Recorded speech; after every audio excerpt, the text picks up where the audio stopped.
chers invités, chères autrices et auteurs, chers amis de l'AM. C'est un grand honneur et beaucoup d'émotion de vous accueillir aujourd'hui pour cette cérémonie de remise des prix du concours de nouvelles Imaginez 2050, organisée par l'association dans le cadre de son centenaire. En tout premier lieu, je tiens à remercier la DGAC, la Direction Générale de l'Aviation Civile, pour l'aide apportée et le prêt de l'amphithéâtre. Je remercie aussi tous les participants au concours, les membres du jury qui ont permis la réalisation de ce concours, et en particulier notre secrétaire général, Maurice Imbard, qui a fortement contribué à l'organisation de cette cérémonie.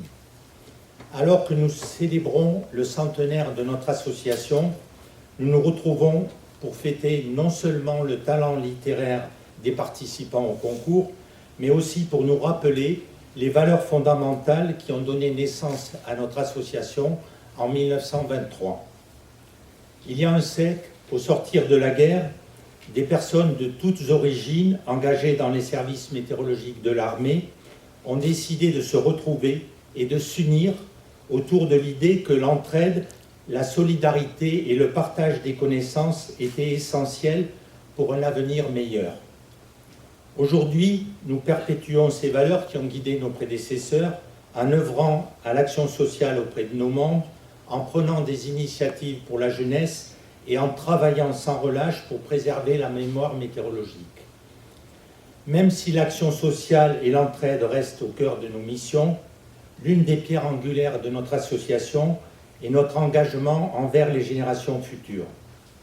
À l'heure où la science est fortement contestée, en particulier sur les réseaux sociaux, l'AM, par ses actions, encourage les jeunes à explorer les domaines de la science et de la météorologie. Je citerai parmi nos actions le prix Patrick Brochet que nous attribuons chaque année aux étudiants de l'École nationale de la météorologie. Je salue au passage son directeur qui est ici présent, qui forme aussi, bien sûr, les futures générations aux problématiques de changement climatique. Nous intervenons aussi, nous organisons aussi des collectes thématiques avec nos jeunes collègues d'ENM Alumni. Il y aura d'ailleurs la semaine prochaine un colloque sur la météopole à Toulouse qui sera ouvert en distanciel et en présentiel sur le thème de l'intelligence artificielle et météo, avec la présence de chercheurs de Météo France en particulier. Je citerai aussi nos interventions dans les collèges et les lycées, notre participation aux rencontres météo et espace.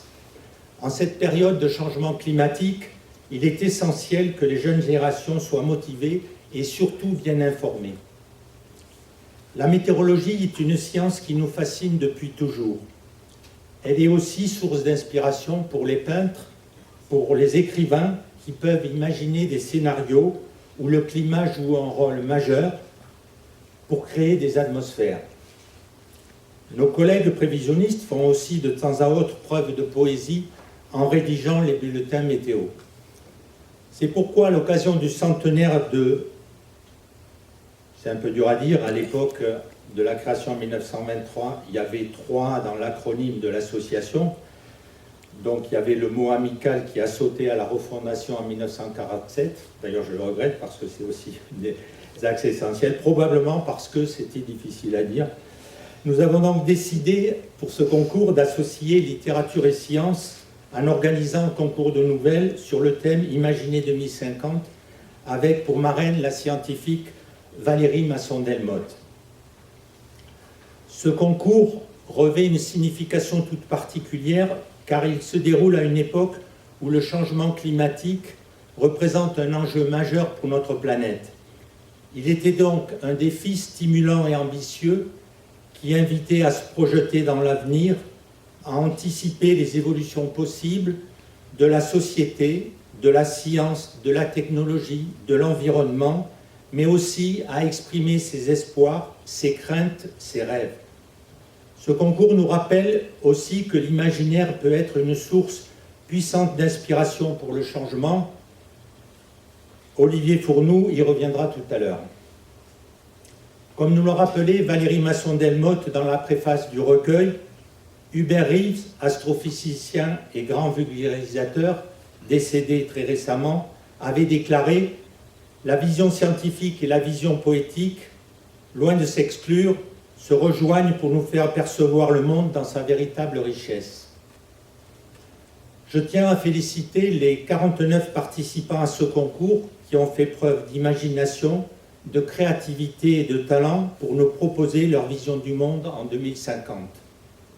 Nous avons été impressionnés par la qualité littéraire des textes, par leur originalité, leur inventivité, leur sensibilité. Nous avons voyagé dans des mondes où la nature a repris ses droits, ou au contraire, où elle a été dévastée.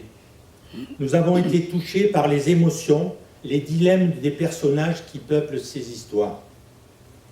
Le jury a noté que la majorité de ces nouvelles étaient des dystopies, ce qui est bien compréhensible étant donné le climat actuel, climat s'entendant ici au sens propre et au sens figuré, bien entendu, ainsi que devant les défis auxquels nous sommes aujourd'hui confrontés. Cependant, malgré ces visions très sombres, je souhaite transmettre un message d'espoir pour trouver des pistes innovantes et des solutions aux problèmes qui nous attendent. Le choix du jury, le choix des lauréats par le jury a été très difficile car la sensibilité de chacun, liée entre autres à notre formation, conduisait à des perceptions différentes.